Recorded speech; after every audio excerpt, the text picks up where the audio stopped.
morning, all of you. I'm Chanchal Jain. Today's demo session will be on the chapter Chemical Bonding and Molecular Structures. I have taken this chapter from Chemistry 11th, Part 1. 3. The name of the chapter is right here in front of you, that is Chemical Bonding and Molecular Structures. So as you can see here, the name chemical bonding. Okay. So the very first question which comes in our mind is that what is a chemical bond, right? Okay. So what do you think, that is this a chemical bond, a thread or a wire to which two atoms are tied together?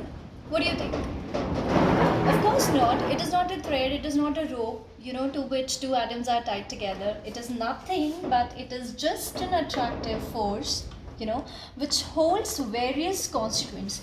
Your constituents, these constituents can be atoms, it could be ions, it could be molecules, right? These constituents could be ions, atoms, or molecules. So it is an attractive force which holds various constituents together in a different chemical species. Now, what do we understand by this different chemical species? Let's understand it by taking an example.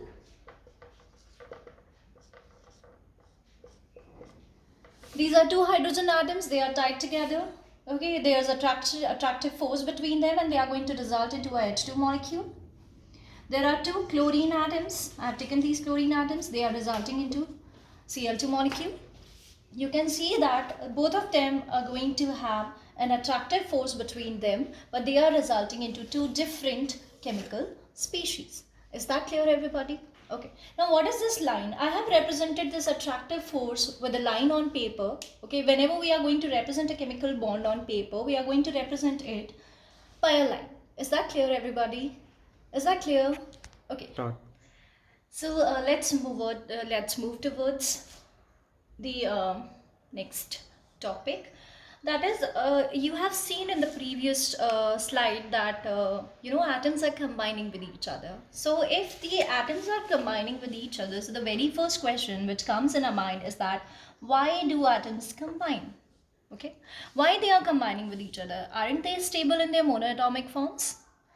Now, the second question which comes in our mind, that why do atoms combine in definite proportions? For example, why hydrogen combines with oxygen in 1:8 to result into a H2 molecule? Okay, why hydrogen and oxygen combine in, why doesn't they combine in 1:9? Okay, why 1:11 is not possible? Now, the third question is that why certain elements combine with certain elements? That is, let's take an example to understand this question, that why hydrogen combines with chlorine, but in spite of hydrogen, if I'm going to take the helium, why it doesn't combine with chlorine? When hydrogen combines with chlorine, it results into HCl, but when I'll replace hydrogen by helium, then there is, the result of the reaction is no. That is, no reaction takes place. Why it happens? So you have seen the three questions which I have discussed. So, in order to find the answers of these questions, scientist has put forward various theories. Okay, so we are going to discuss about those theories in this chapter only. So there are 4 theories in this chapter. So by covering those theories, we'll get answers of these questions. Now, the very first theory which we are going to discuss today is Cossell-Lewis approach to chemical bonding. Okay, so Cossell and Lewis, they are two scientists, and they put their theories together and they made a resultant theory, and the name of the theory is Cossell-Lewis approach to chemical bonding. Okay. So, before going into this theory, I just want to ask you one question. How, if I'll ask you that how you're going to picturize an atom, so can you tell me the answer? Can you just tell me about the structure of an atom? Okay, so the structure of the atom is like this. We are going to picturize, the atom is picturized as in a sphere. So in the center of the sphere, there is a nucleus, and this nucleus, in between the nucleus and the outermost shells, there are innermost shells. Right. So this is my nucleus. So I'm going to picturize an atom as a nucleus. The inner electrons and the outermost electrons. Am I clear? Okay. Now, the Cossell and Lewis approach to chemical bonding. So, the scientists Cossell and Lewis, they have made some assumptions before proceeding towards the theory. So, the very first assumption was made by Lewis. He pictured an atom in two parts. We have pictured an atom into three parts: nucleus, inner electrons, and outer electrons. So, Lewis pictured an atom into two categories.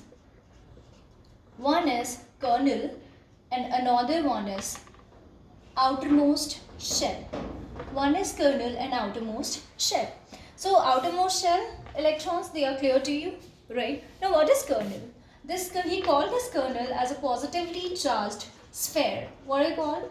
He called this kernel as a positively charged sphere, and this kernel includes nucleus plus inner electrons. This kernel includes nucleus plus inner electrons. Why this is positive? Because you know that in a neutral atom, number of electrons and number of protons are equal. We are not considering in this kernel, we are not considering the outermost electrons. We are only considering the number of innermost electrons. So here the number of protons is greater than the number of electrons. That is why the charge on this kernel comes out to be positive. Is that clear? Now, he commented about this outermost shell that this outermost shell can accommodate maximum of 8 electrons. How many electrons? Atom as a sphere